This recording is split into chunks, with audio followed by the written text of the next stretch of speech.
तो चलिए आज मैं आपको बताऊंगी कि पोषण ट्रैकर के नए अपडेट के अनुसार आप अपने सभी लाभार्थियों को ऐड कैसे करेंगे। जैसा कि आपको पता है कि हमारा जो ये पोषण ट्रैकर का नया अपडेट आया है, इसमें जो हमारा रजिस्ट्रेशन प्रोसेस है वो पूरी तरह से चेंज हो गया है। तो चलिए आज मैं आपको एक प्रेग्नेंट ऐड कर कर दिखाती हूँ कि आप उन्हें कैसे ऐड करेंगे। तो इसके लिए आप यहाँ पर बेनिफिशरीज़ पर जाएंगे और बेनिफिशरीज़ पर जाने के बाद हम यहाँ प्लस पर जाते हैं और प्लस पर जाने के बाद हम यहाँ पर प्रेग्नेंट को ऐड कर रहे हैं, तो हम यहाँ पर प्रेग्नेंट विमेन पर जाते हैं। और जैसे ही हम प्रेग्नेंट विमेन पर जाएंगे, हमारे पास यहाँ पर ये इंस्ट्रक्शंस दी हुई हैं। पहला है न्यू रजिस्ट्रेशन प्रोसेस, कि रजिस्ट्रेशन प्रोसेस को अपडेट कर दिया गया है। The old registration flow is no longer applicable, यानी कि जो हमारा पुराना रजिस्ट्रेशन प्रोसेस था वो अब एप्लीकेबल नहीं है। eKYC and face capture are now mandatory based on type of beneficiary. हमें eKYC और लाभार्थी का फेस कैप्चर करना पड़ेगा। अब यहाँ पर लिखा हुआ है for pregnant women, lactating mother and adolescent girls. इनके लिए जो आंगनवाड़ी वर्कर हैं उनको, जो संबंधित महिला हैं और जो एडोलेसेंट गर्ल हैं, उनका ही फेस कैप्चर करना है। फिर है फॉर चिल्ड्रन। चिल्ड्रन के लिए हमारे पास 3 ऑप्शन आते हैं, मदर, फादर, गार्जियन। तो आप इनमें से यदि बच्चा मदर के आधार से ऐड है तो आप मदर का ही सारा प्रोसेस करेंगे, eKYC और फेस कैप्चर। यदि बच्चा फादर के आधार से ऐड है तो आपने सारा प्रोसेस फादर का ही करना है। इन केस बच्चा यदि गार्जियन के आधार से ऐड है तो आपने सारा प्रोसेस गार्जियन का ही करना है। लेकिन बच्चा यदि खुद के आधार से ऐड है, सेल्फ आधार, तो आपने मदर, फादर और गार्जियन में से किसी एक को लेकर सारा प्रोसेस करना है। लेकिन हमें प्रेफरेंस मदर को ही देनी है। आप यहाँ पर ध्यान दें, बच्चे के केस में चाहे वो 3 to 6 ईयर का बच्चा ही क्यों न हो, आपने बच्चे का फेस कैप्चर और eKYC कभी भी नहीं करनी है। फिर नेक्स्ट है हमारे पास eKYC रिक्वायरमेंट्स, कि eKYC के लिए हमें क्या रिक्वायरमेंट्स हैं। तो सबसे पहले जिसका भी हमने eKYC करना है और फेस कैप्चर करना है, उनका आधार मैंडेटरी है और साथ ही साथ उनके पास वो मोबाइल नंबर होना चाहिए जो उनका आधार से लिंक है। यानी कि उनके पास वो नंबर होना चाहिए जो उनका आधार रजिस्टर्ड है, यानी कि उन्होंने आधार बनवाते समय जो नंबर अपना आधार से लिंक करवाया था वो नंबर होना चाहिए, ताकि OTP आ सके। क्योंकि बिना OTP एंटर करे हुए हमारा eKYC का प्रोसेस कंप्लीट नहीं हो पाएगा। फिर नेक्स्ट है हमारा फेस कैप्चर रिक्वायरमेंट्स, यानी कि हमने जिस भी पर्सन का फेस कैप्चर करना है वो फिज़िकली प्रेजेंट होना चाहिए।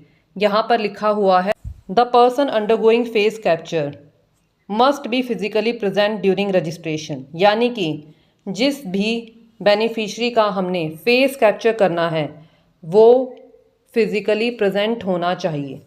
तो हम यहाँ पर फिर इसे अंडरस्टूड करेंगे और अंडरस्टूड करने के बाद आप देखेंगे कि जो हमारे पुराने वर्जन थे, जो काम हम बाद में करा करते उनमें, वो सभी काम जो हमारा ये नया अपडेट आया है वो सभी काम इसमें हमारे पहले ही हो जाएंगे।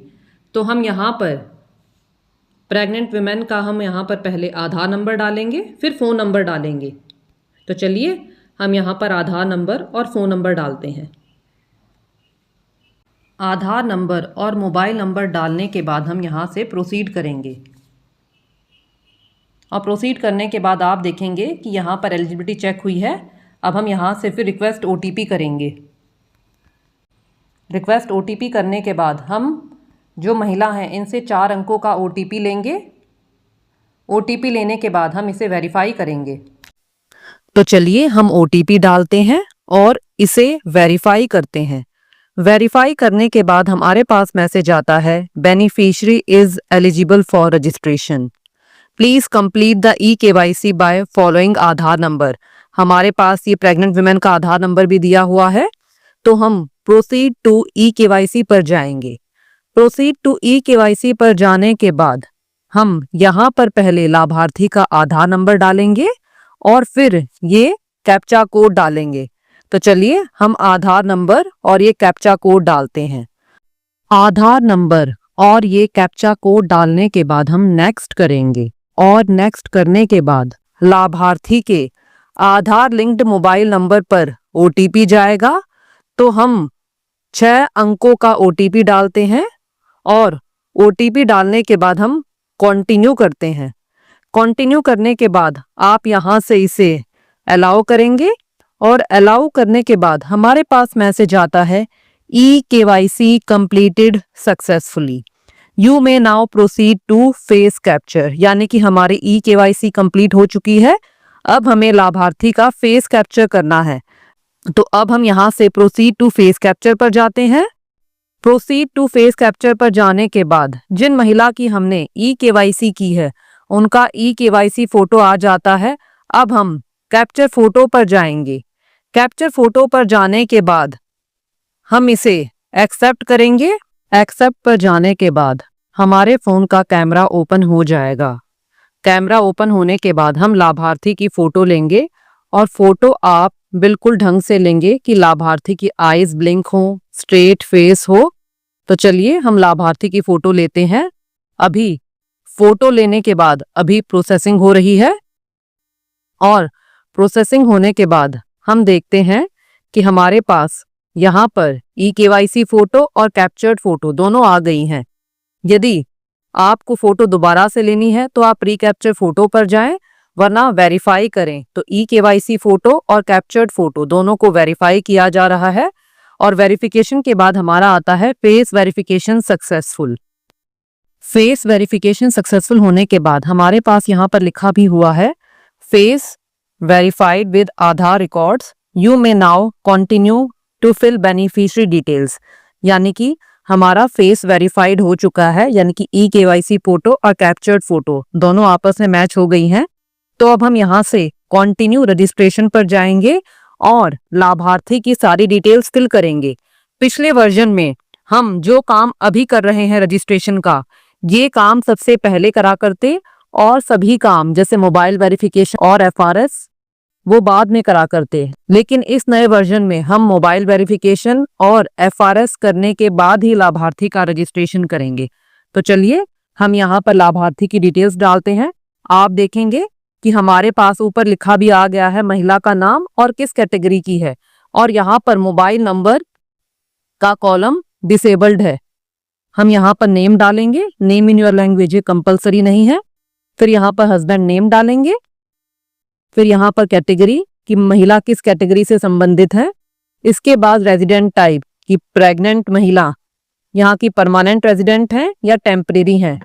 इसके बाद यहाँ पर हम एलएमपी डेट डालेंगे और एलएमपी डेट डालने के बाद हमसे पूछ रहा है कि इज दिस फर्स्ट प्रेगनेंसी, क्या ये महिला की पहली प्रेगनेंसी है, यदि हाँ तो यस, ना तो नो।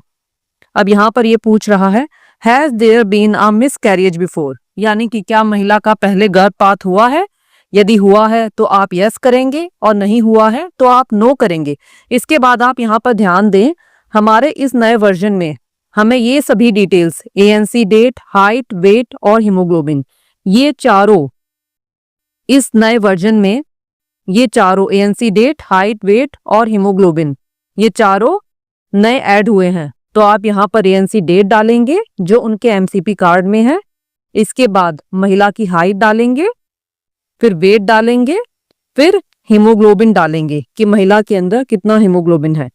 इसके बाद सभी डिटेल्स डालने के बाद आप इसे सबमिट कर देंगे और सबमिट करने के बाद हमारे पास मैसेज आता है बेनिफिशियरी रजिस्टर्ड सक्सेसफुली, यानी कि लाभार्थी का रजिस्ट्रेशन सक्सेसफुली हो चुका है। Profile will appear in beneficiary list shortly, यानी कि जो ये महिला है ये इनका प्रोफाइल बेनिफिशियरी लिस्ट में थोड़ी देर में दिख जाएगा। तो चलिए हम अब चेक करते हैं कि हमारी जो ये महिला है सुष्मिता, ये प्रेग्नेंट में ऐड हुई है या नहीं हुई है।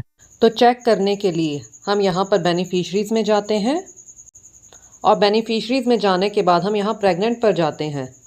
तो हमने देखा कि ये महिला जिनका हमने अभी सारा प्रोसेस किया था, mobile verification, e-KYC, face capture, वो प्रेग्नेंट लिस्ट में ऐड हो चुकी हैं।